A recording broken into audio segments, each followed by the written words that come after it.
हाय fam, मेरा नाम आकाश है और आज के इस वीडियो में बात करेंगे गाइज मोबाइल रिपेयरिंग में बैड डे।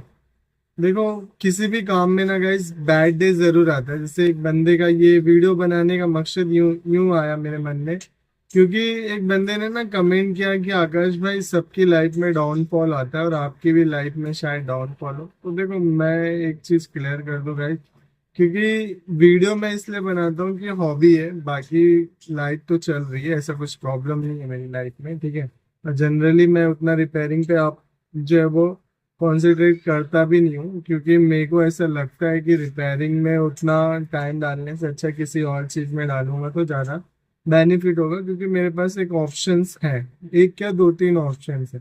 तो उसी लिए जो है ना, मैं वहां पर अपने टाइम को जो है वो इन्वॉल्व करता हूँ, ठीक है। और आगे बढ़ने से पहले मैं आपको बताना चाहूंगा कि अगर आप इस वीडियो को पूरा देखते हो वर्ड टू वर्ड, तो कहीं ना कहीं एक सेकंड के लिए जो है वो प्रिग्मा फिक्स का कोड जो है वो पॉपअप होगा।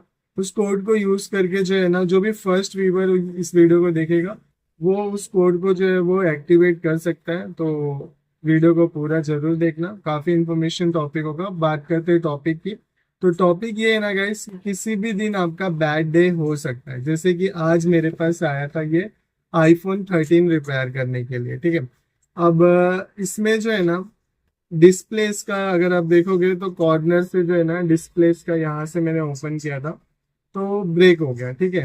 अब ये फोन जो है वो पूरा चालू है, बट डिस्प्ले जो है वो अभी इसका नहीं आ रहा है। तो हम जो है रिपेयर, अभी इसमें डिस्प्ले जो है वो प्रॉब्लम आ गई। तो ऐसा बैड डे होता है। तो उसके बाद जैसे मेरे पास ये फोन आया था नोकिया का, ठीक है। अब ये नोकिया का 7.2 है, जिसमें कि मुझे जो है ना चार्जिंग स्ट्रिप लगानी थी, ये सीसी बोर्ड। अब आप लोग कमेंट करोगे कि पिन भी बदल सकता हूँ मैं, लेकिन पिन बदलना नहीं है, क्योंकि कस्टमर का कहना था कि उसको चार्जिंग पिन उसका पुराना जो सीसी बोर्ड है वो चाहिए, ठीक है। तो नहीं तो मैं पिन बदल के भी जो है वो चेंज करता हूँ। और ये पुराना वाला नहीं है गाइस, ये न्यू वाला है। तो मैंने न्यू लेकर आया था मार्केट से, और ये जो है वो काम नहीं कर रहा है, इसका माइक जो है वो काम नहीं कर रहा है। और जो ओल्ड वाला है वो कस्टमर ले जा चुका है, ठीक है। क्योंकि बहुत सारे कस्टमर का ट्रस्ट नहीं होता कारीगर पे। अगर मैं उसको पूरे पैसे ले रहा हूँ तो मैं पूरा काम करके दूंगा। बाकी अगर मैं पिन के पैसे लेता, मैंने उसे बहुत समझाया, लेकिन वो मेरी बात समझने को तैयार नहीं था। तो मेरा काम था समझाना कि बेनिफिट उसका ओरिजिनल में। ऐसी कस्टमर से वो मान नहीं रहा था, तो वो अपना पुराना वाला लेके गया और मैं न्यू लेकर आया था एक पीस, जिसमें कि अब माइक वर्क नहीं कर रहा है। तो ये सेकंड काम हो गया, ठीक है। दूसरा काम, मेरे पास एक कीपैड फोन आया था गाइस बनने के लिए। ये कीपैड फोन था जिसमें क्रिस्टल की प्रॉब्लम थी, और जब मैंने क्रिस्टल रिप्लेसमेंट किया तो हीट लगने की वजह से ये पूरा वाटर डैमेज था फोन, और बहुत जगह से रिपेयर होके आया था, ठीक है। तो मुझे लगा कि नो सर्विस प्रॉब्लम है, एक बार क्रिस्टल रिप्लेसमेंट करते। क्रिस्टल रिप्लेसमेंट करने गया तो ऊपर के बहुत सारे कंपोनेंट इसके जो है ना वो सड़ चुके थे। हीट लगने की वजह से ये फोन जो है वो डेड हो चुका है, ठीक है। तो ऐसा होता है कि लाइफ में आपको बहुत सारी चीजें जो है ना, बहुत सारे दिन में ये चीजें देखने को मिलती है कि किसी न किसी दिन आपका बैड डे होगा।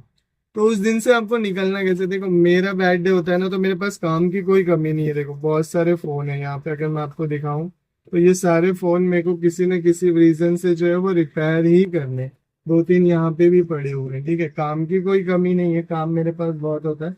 जो लोग मुझे जज करते हैं, देखो ये भी पड़ा हुआ है, इसका मैंने ही बना के दिया था, एमएमसी प्रोग्रामिंग। एक महीने के अंदर फोन डेड हो चुका है, फिर से देखेंगे कि क्या प्रॉब्लम है। उसके बाद यहाँ पे टच की प्रॉब्लम के लिए एक कस्टमर का फोन आया। तो जब मेरा बैड डे होता है ना, तो मैं चुपचाप रिलैक्स होके बैठता हूँ, और ऐसे टाइम पे मैं वीडियोस वगैरह पे ध्यान देता हूँ। तो अभी आज मैं कुछ काम नहीं कर रहा हूँ, खाली ये वीडियो बना रहा हूँ। और बैड डे का मतलब ये भी होता है guys कि किसी कस्टमर का फोन लिया आपने चालू, अब वो रिपेयरिंग पे डेड हो गया। तो देखो, एक अंडरस्टैंडिंग होती है, आपको कस्टमर को हैंडल करने जो है वो आना चाहिए। मैंने इस पर पहले भी वीडियो बनाई थी, और इस वीडियो में मैं कुछ पॉइंट ऑफ व्यू दूंगा, जिसके बिहाफ पे अगर आप जाते हो तो आपको काफी हेल्प जो है वो मिलने वाली। करना क्या होता है आपको, सिंपली है कि कस्टमर जब आपको फोन देता है तो आप जनरली देखो कि फोन को खोलना कैसे है, उसमें कितना काम करना है।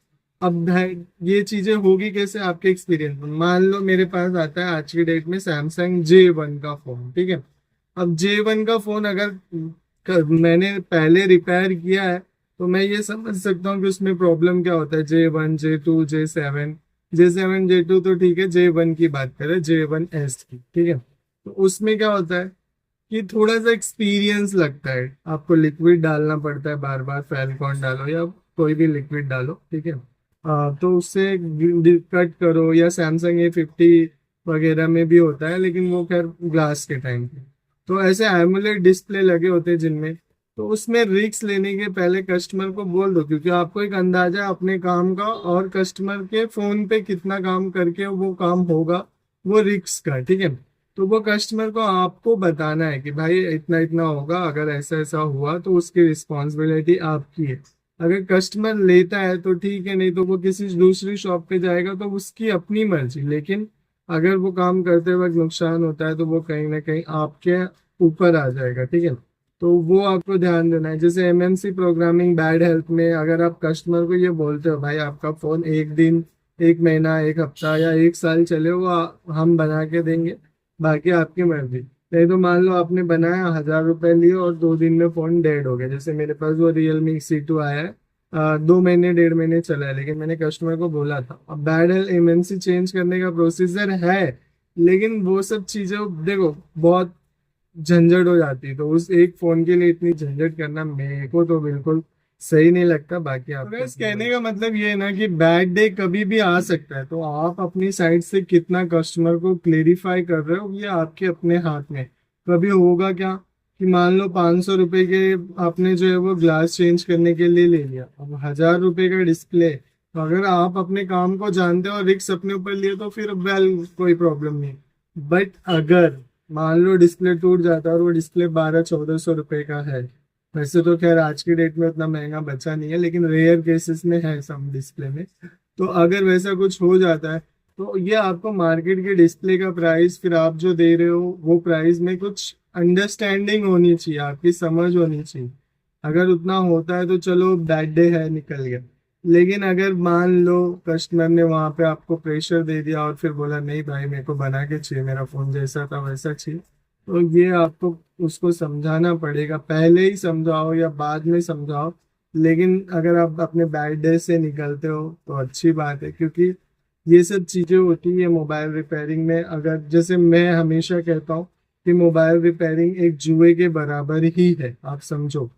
अगर मान लो आप कहीं पे भी जुआ खेलने जाते हो, ठीक है, तो आप एक मनी लेकर जाओगे, हो सकता है वो मनी डिबल डिबल चौबल पचबल हो जाए, लेकिन ये भी हो सकता है कि लॉस हो जाए। तो वैसे रिपेयरिंग करते वक्त अगर कुछ ऐसा सीन हो जाता है, खैर ये सीन ऐसा कुछ हुआ नहीं है गाइस, इसका डिस्प्ले ही खराब था, बस बशर्ते क्या डिस्प्ले ब्लिंकिंग हो रही थी इसके अंदर, और फिर मैंने खोलते वक्त इसकी लाइन आ गई, ठीक है।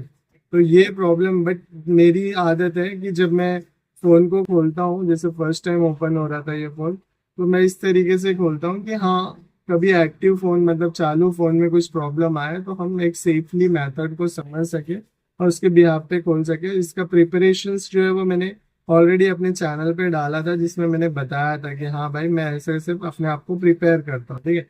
तो जो लोग मुझे जज करते थे गैस काम के लिए, उनको भी मैंने बता दिया। बाकी ओवरऑल आपको ये वीडियो कैसी लगी मुझे कमेंट सेक्शन में जरूर बताना।